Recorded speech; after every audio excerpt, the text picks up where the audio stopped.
managers were incented to have their employees open lots of bank accounts.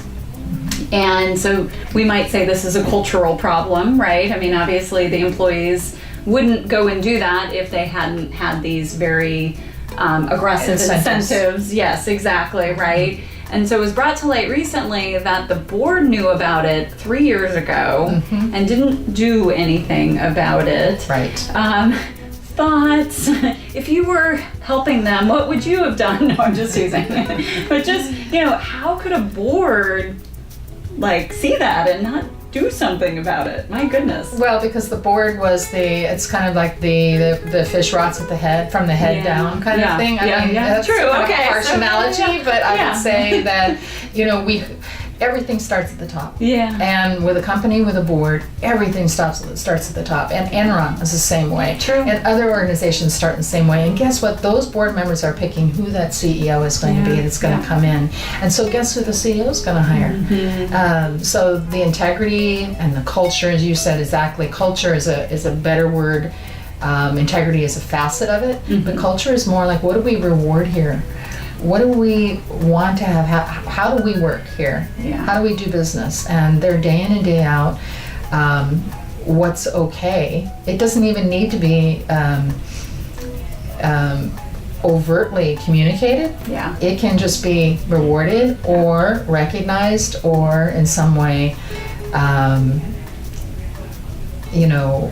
punished actually as well. But we all pick it up, verbally, non-verbally, like what's okay for me to do here? Yeah. Which in this case, you're right. I mean, I don't know, I guess my perception of what a board is this, outside organization that, is going to have, it's like Congress and Senate, we checks and balances and kind of thing, but obviously that's not necessarily the case. Well, and I get what you're saying is what we hope for is that observational intelligence that is not going to allow something of that magnitude, just actually a phenomenal magnitude, to happen, to affect so many people, both inside and outside the organization, and actually destroy their reputation in completely. One. Yeah.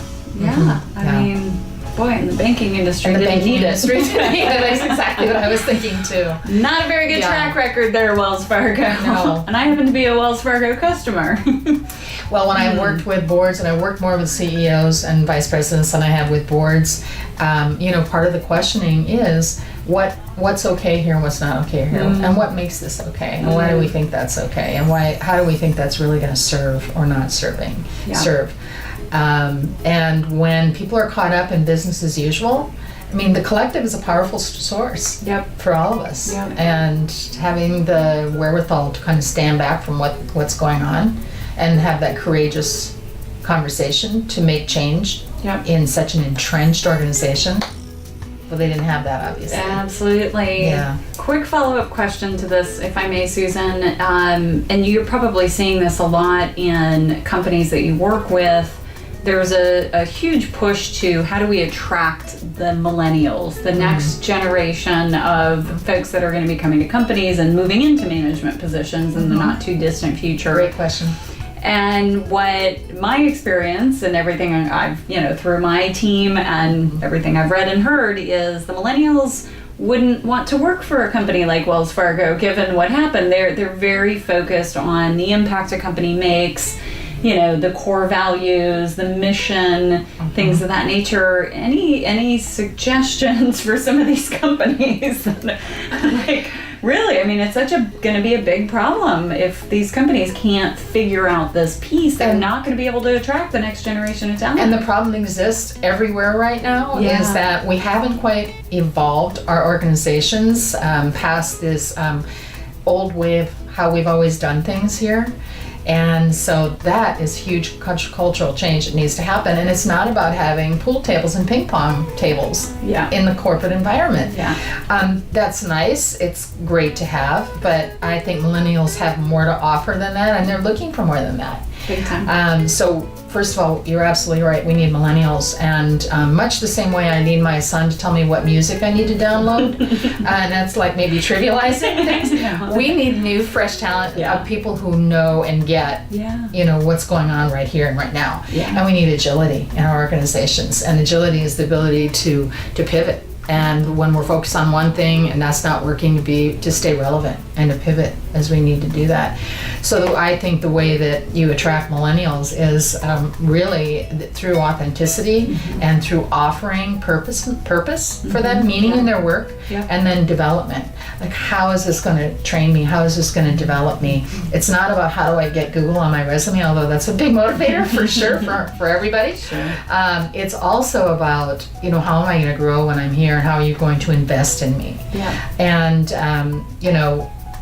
so, I mean, the change in orientation is more like versus what I can do for you from the baby boomer kind of generation. You provide me with long-term work, which is no longer, Yeah. and I provide you with my loyalty and dedication, Yeah. right? Millennial, it's more like, I'm not going to be here forever. How are we going to make this great? What do you got for me? Yeah, what do you got for me? Exactly. And a lot of employers are struggling with this, Yeah, right? yeah. But to your point, those folks that have a different mindset are like, forget it, I don't need you, but they do. I mean, Yes, and I'm consulting for an organization right now that has a very slow-moving, kind of bureaucratic type of culture, and as it turns out, and their policies are really supportive of boomer level age groups, which I think we need all of them. We need Sure. all of us. Yeah. But the fact is, it's not going to. Their policies, their culture is not going to attract someone who wants to make an impact. I want to get in someplace, I want to make an impact.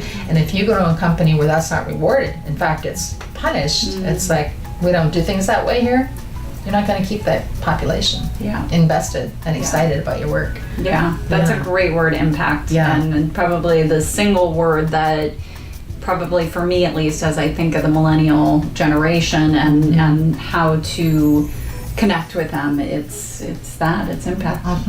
Yeah, good. We all want to make an impact. Absolutely. Yeah. Yeah.